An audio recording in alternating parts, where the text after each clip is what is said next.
ने कहा, हे भगवान, भादो माह के शुक्ल पक्ष की जो एकादशी है उसका क्या नाम है, इसकी क्या विधि है और कैसे ये व्रत करना चाहिए, वो सब आप मुझको विस्तार पूर्वक बताने की कृपा करें। श्री कृष्ण ने कहा, हे धर्म के अवतार युधिष्ठिर, यह एकादशी भादो मास के शुक्ल पक्ष में आती है। इसका विधि पूर्वक मैं वर्णन करता हूँ, आप ध्यानपूर्वक सुनिए। इस एकादशी को परिवर्तनी एकादशी कहते हैं अथवा वामन एकादशी कहते हैं, और कहीं कहीं पर इस एकादशी का नाम जयंती एकादशी भी कहा है। यह पापों को नष्ट करने वाली है और स्वर्ग प्रदान करने वाली है और वाजपेयी यज्ञ के समान फल देने वाली है। तो अपनी गति चाहते हैं जो लोग, उन्हें एकादशी का व्रत अवश्य करना चाहिए।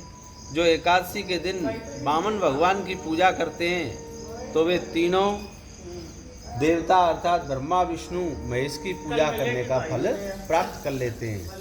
तो इस एकादशी के दिन शयन करने हेतु श्री भगवान विष्णु ने करवट बदली है, तो इसलिए परिवर्तनी एकादशी भी इसको कहते हैं। तो युधिष्ठिर ने कहा, भगवान, इन वाक्यों को सुनकर मुझे अत्यंत संदेह हो रहा है, क्योंकि भगवान किस प्रकार से सोते और कैसे करवट बदलते हैं।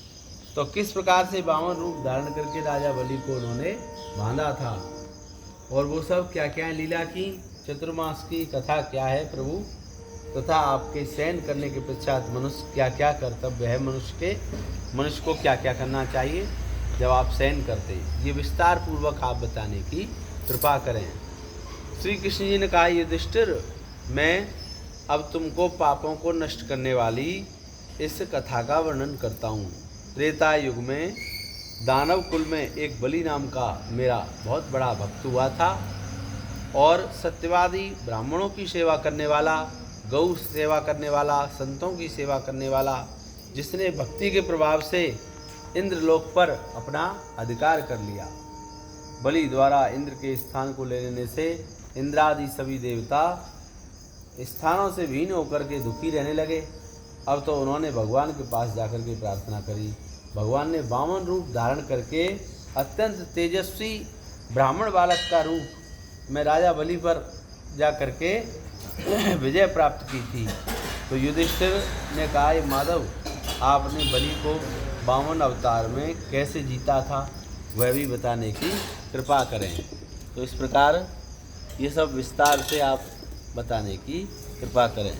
गोविंद जय जय हरि, गोपाल जय जय, गोविंद जय जय हरि, गोपाल जय जय, राधा रमण हरि, गोविंद जय जय, राधा रमण हरि, गोविंद जय जय। श्री कृष्ण ने कहा, हे राजन, मैंने वामन रूप धारण करके राजा बलि से 3 पग भूमि दान की याचना की।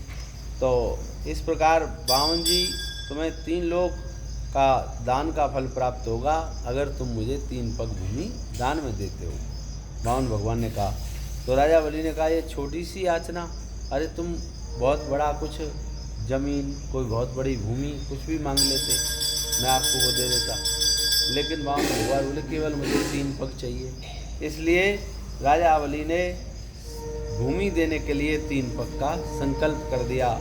तब मैंने अपने शरीर को बढ़ा दिया।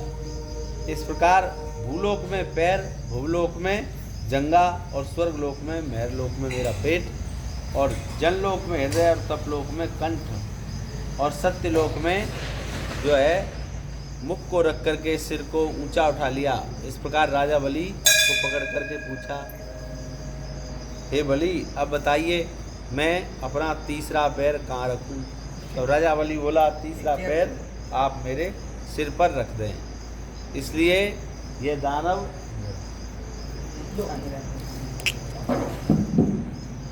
इस प्रकार, तब मैंने अपना तीसरा पग उसके सिर पर रख लिया, जिसके कारण पैर रखते ही वो दानव पाताल में चला गया।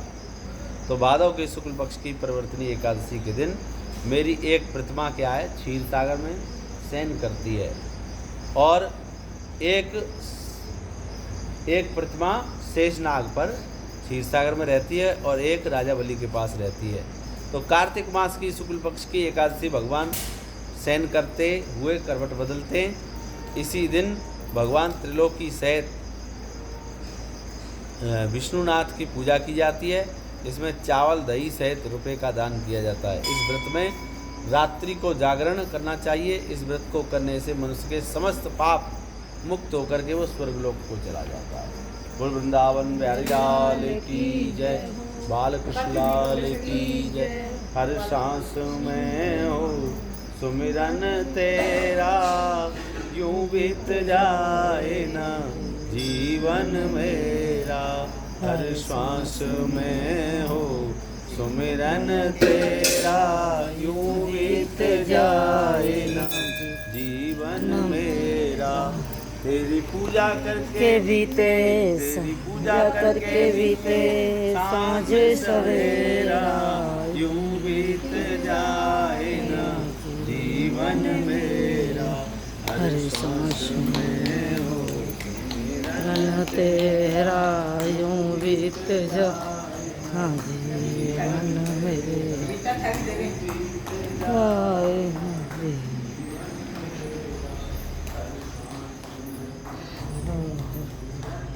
तेरा यूं बीत जा।